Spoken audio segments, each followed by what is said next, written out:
But I do have a question for anyone who wants to answer. Feminist, anti-feminist, I don't care.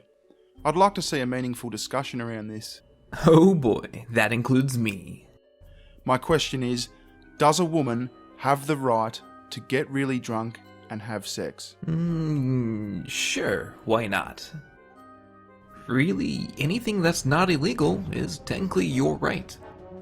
Is there any other deed or activity that two people can partake in completely legitimately and legally from start to finish that is subject to being deemed illegitimate and illegal should one of the participants declare it so at any time in the future?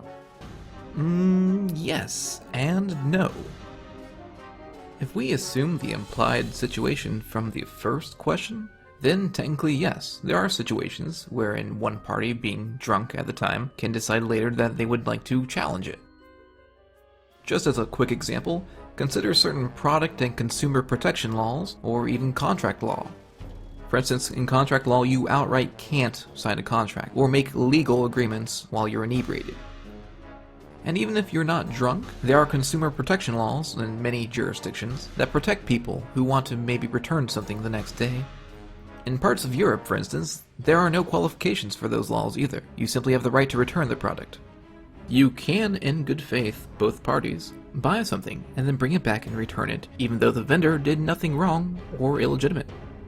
Now, admittedly, treating sex like it was some type of product or legal agreement is a little bit unfair. But all the same, it is worth exploring in this situation, right? But in the end, I think ultimately, the answer to your question, if we get past the very literal definition, is no. Not no, because there is no other action. For your question to be applicable, it would have to require that someone having sex with a drunk person is legitimate.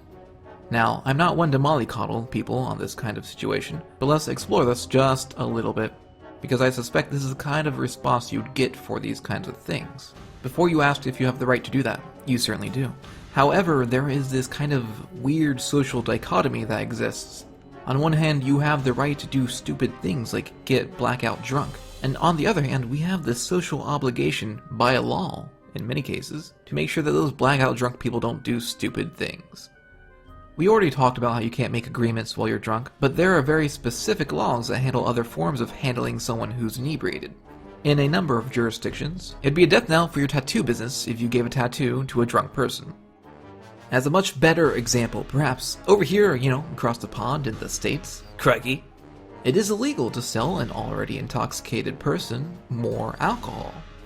Again, that person has the right to try to buy the alcohol, and they have the right to get blackout drunk from that alcohol, and yet somehow the onus is placed on everyone else to make sure that they don't actually succeed at it. Now, this is what I was getting at before when I said this is kind of a illegitimate question, because in many parts of the world, mine anyways, and that's not something that we're allowed to do. We have to look after the drunkards and the idiots. For me, it's most reminiscent of thinking about the mentally disabled. Many of the mentally disabled can't consent to things like sex in the first place. It's nice that we can think of our people as being reduced to the mentally disabled whenever they drink too much, but that is what it is. And there are certain aspects to this that are good for overall society. The problem arises when it becomes unequal, when we start treating the parties differently, unfairly.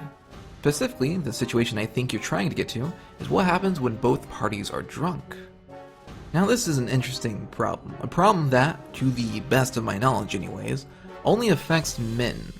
If a drunk girl and a drunk boy get together and they have consenting sex, then at the end of the night, a girl can decide, "Oh no, I was drunk, and he should be charged with rape, because I couldn't possibly consent at the time. Tee-hee." This is a serious problem for the man in the situation. You see, while you have the right to get drunk, being drunk is not an excuse when you violate a law. And as we know, we like to protect people, especially protected classes of people. So drunkenness is simultaneously a right and not an excuse for doing things. Also a protected status? I mean, it's already kind of clear in law what they want to happen in these situations. The woman should be protected, regardless of her terrible decisions, and the man who made the same terrible decision should be locked up in jail. But we know that's not fair. And I don't know if this has ever been attempted before, but frankly the law should travel both ways. If two people were drunk and they have sex, and one tries to claim rape, I think that the other person should be able to also claim rape. Is that just me? I mean, the girl in this situation also had sex with an intoxicated man who couldn't possibly consent. So it should just come down to proving that they were both drunk. And then we could do something really interesting, like cut this drunken baby in half. There. Now all parties are equally happy. Or not. I suspect that there's actually a method there for the equal application of the law. I just don't think it's ever been used. So ultimately, that's what we have. Yes, technically there are actions that are equally legitimate as two people having sex drunk and then reneging later, but at the same time no, because it wasn't legitimate to begin with, based on local laws.